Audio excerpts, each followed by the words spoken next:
Ladies and gentlemen, in this video I'm going to teach you how to create a non-skid surface, which is a safety surface, by using paint and beach sand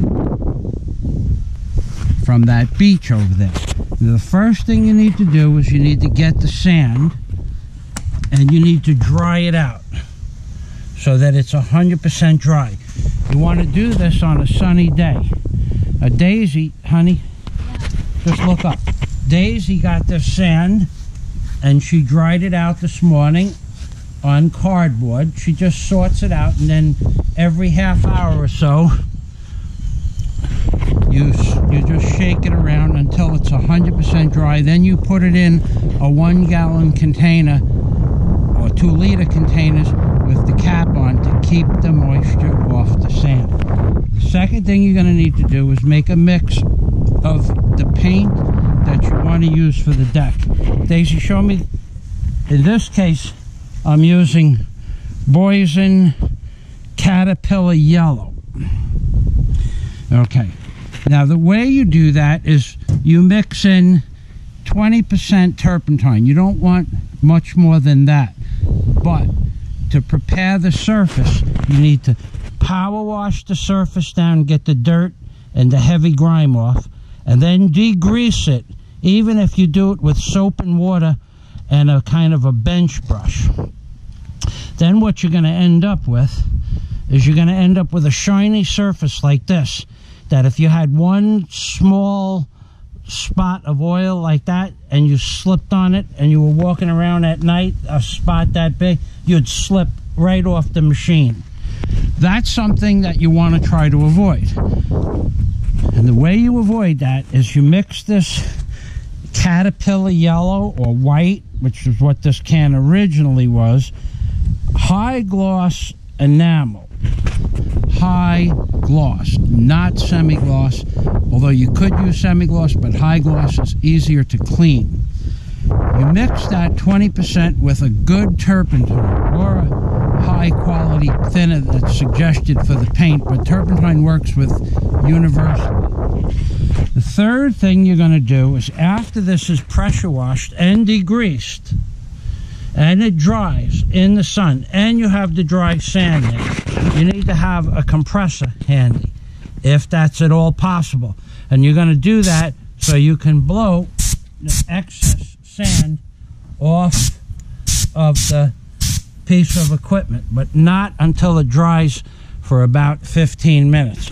Now, the top of this motor, sometimes I step on the top of the motor. So this is a high gloss white, so you can see the engine. And then after it has 2 coats of high gloss, first coat thinned out 50% with turpentine, the second coat thinned out 20% with turpentine. This is what the surface is going to look like, and for a motor this is okay. After that's dry for about 2 weeks, hopefully you want to get 2 weeks of dry. The way paint works is you can either paint within a few hours to 24 hours, or you wait 2 weeks to 3 weeks. The reason is the turpentine breaks the bond after 3 weeks, the gloss bond. But you can paint within the next 24 hours or 6 hours, depending on the drying conditions. I wait 2 weeks between coats, or I paint within 2 hours. That's how I do it. A professional paint, if you have some ideas and you want to kick it around with me, I used to paint planes, so I think I have a good idea. But if you have a better idea, welcome to leave it in the comments section. So I put yellow where I normally put my feet, and I already know where I put my feet because I've walked around on this engine already. I put yellow, and then I put the sand, and then I took this and blew off the, like this, excess sand right there. You don't want to put too much pressure on it. Okay, so now I'm going to show you the last stage. This is shiny and slippery and deadly. So we're going to put the paint on there now. the way you put paint on metal or a metal surface is in circles. Now, if there is a professional painter out there that disagrees with me, especially raw metal, you would paint in circles because it pushes it in to the porous area of the paint that you can't see on a microscopic level. So, especially if it's rusty, you go back and forth this way, back and forth this way, back and forth this way, back and forth this way, and then back and forth this way, back and forth this way. So you're going to go like this. You're going to go rusty metal this way, then this way, then this way, and then this way. You finish it with a circle like this. Bring it up to the edge of the previously sanded surface. Bring it up there like that. And work in a sectional area. We're just going to do this one panel. You work, okay, I did circles first. Now I'm doing this. And I'm mixing the circles in with that. I'm going to get that sand out of there. Okay?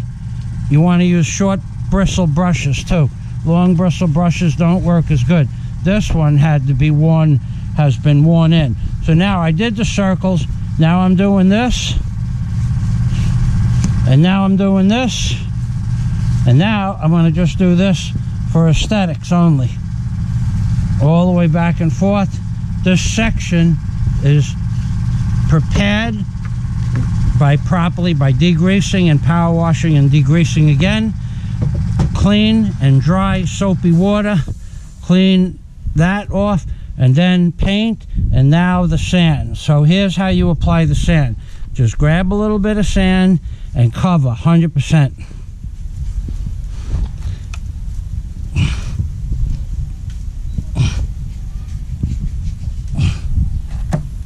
Don't be afraid. You put a thick coat on the first coat. You don't be afraid getting it on the nuts. Don't be afraid to put it on. The more sand that you put on and sticks, the chances are smaller that you're going to fall on this machine at night. Now, I have tools down there that are dry, and I have nothing down there that matters, but I'm going to blow the sand this way, and we're going to blow, but not 100 pounds of pressure, lightly. Okay?